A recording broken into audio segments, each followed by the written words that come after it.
आज बबीता अपने बेटे अर्जुन की शादी किरण नाम की लड़की से कर रही थी। किरण तैयार होकर मंडप में आती है और पंडित जी शादी का विधान आरंभ कर देते हैं। तभी बबीता की आंखों में आंसू आ जाते हैं। तभी उसका पति मोहन उसके कंधे पर हाथ रखता है और बोलता है, अरे क्या हुआ, तुम रो क्यों रही हो? बेटा भी आ रही हो, बेटी को थोड़ी ना विदा करने जा रही हो। अरे जी ऐसी बात नहीं है, अपनी बेटी को विदा थोड़ी ना करेंगे, पर किसी की बेटी को तो विदा करने जा रही हूँ ना। अरे तुम भी ना, जब भी किसी की शादी देखती हो तो अपनी शादी का पहला दिन याद करने लगती हो। क्या करूँ जी, कभी भूल नहीं सकती हूँ। एक ही दिन में कितना कुछ बदल जाता है एक लड़की की जिंदगी में। कितने नए रिश्ते, नई रस्में, नए रिवाज से जुड़ जाती है। सालों से वो जिस घर में पली बड़ी होती है, वो रिश्ता छोड़कर उसे कितने ही नए रिश्तों को गले लगाना पड़ता है। सच में ये बहुत बड़ी जिम्मेदारी होती है। चलो अब यादों से बाहर आ जाओ और रस्मों के लिए आगे बढ़ो। बेटे की शादी है हमारे। मोहन की बात सुनकर बबीता अपने आंसू पोंछती है और रस्मों के लिए आगे बढ़ जाती है। कुछ देर में रस्में संपन्न होने के बाद बबीता किरण को अपने घर की बहू बना के माता पिता के आंगन से ले जाती है। ससुराल पहुंचते ही बबीता बड़ी ही धूमधाम से अपनी बहू का गृह प्रवेश करती है। किरण अब सास के पैर छूती है। तभी बबीता बोलती है, सदा खुश रहे मेरी बेटी। लोग सिर्फ कहते ही होंगे, पर मैं तुझे सच में अपनी बेटी बनाकर ही लाई हूँ। समझ ले कि ये तेरा दूसरा मायका है। तुझे कभी कोई कमी नहीं होगी, न खुशियों की न चीजों की। जी माँ जी, मैं भी अपना कर्तव्य और जिम्मेदारी पूरे मन से निभाऊंगी। किरण की बात सुनकर बबीता खुश हो जाती है और बाकी की रस्मों के लिए आगे बढ़ा जाता है। सभी रस्मों के पूरा होने के बाद किरण अपने कमरे में आराम के लिए जा रही होती है कि तभी बबीता उसे रोकते हुए बोलती है, किरण बेटा, मेरी बात सुनो। जी माँ जी, कहिए।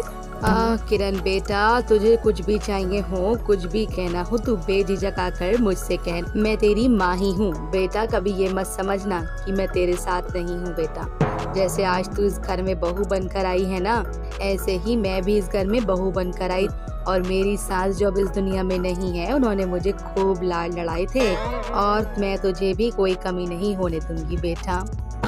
जी माँ जी, समझ गई। चल जा बेटा, जाके तू अपने कमरे में आराम कर ले।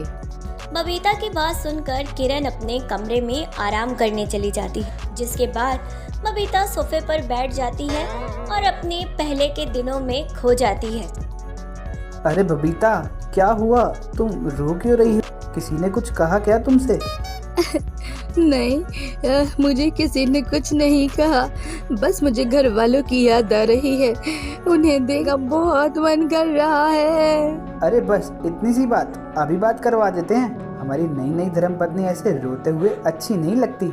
इतना कहकर मोहन फट से अपनी जेब से अपना स्मार्टफोन निकालता है और झट से बबीता के घर वालों को फोन लगा देता है। वीडियो कॉल पर बात करने के बाद बबीता अच्छा महसूस करती है, जिसके बाद दोनों पति पत्नी अपनी सुहागरात एंजॉय करते हैं। ऐसे ही कुछ देर सोचने के बाद बबीता भी अपने कमरे में जाती है। वक्त गुजरता जाता है। शादी को कुछ दिन बीत गए थे।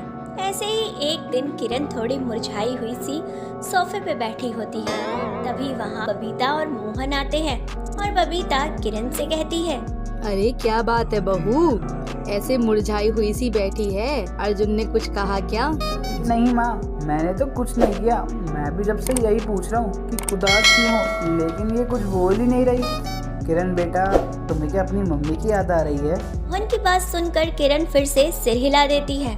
बेटा, इसमें रोने वाली क्या बात है? तुझे पता है, ये जो तेरी सासू माँ है ना, इन्होंने तो रो के बुखार ही चढ़ा लिया था। मुझे तो लगा कि कुछ हो ना जाए। मतलब पिताजी, मैं कुछ समझी नहीं। मतलब ये था बेटा। रीता, अरे क्या हो गया? ऐसे रो क्यों रही हो?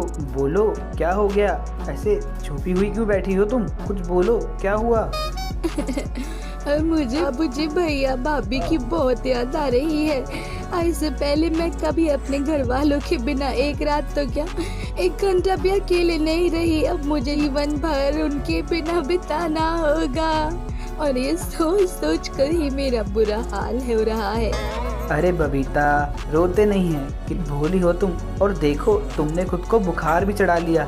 घर पर सबको पता चलेगा तो सब सोचेंगे कि मेरी कोई गलती है और मेरी वजह से तुम्हारी तबीयत खराब हो गई। चलो इधर आओ मेरे साथ। इतना कहकर मोहन बबीता को सुला देता है। उसे तेज बुखार की दवाई भी दे देता है।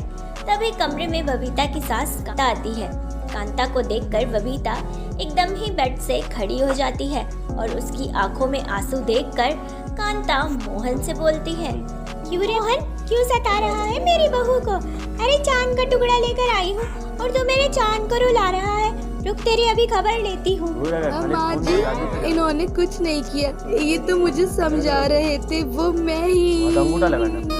इतना कहकर बबीता कांता को रोते रोते सारी बात बताती है। कांता बबीता के पास जाती है और उसे गले से लगाकर उसका माथा चूम लेती है और बोलती है, बेटा ये तो जगत की रीत है कि बेटा पराया धन होती है।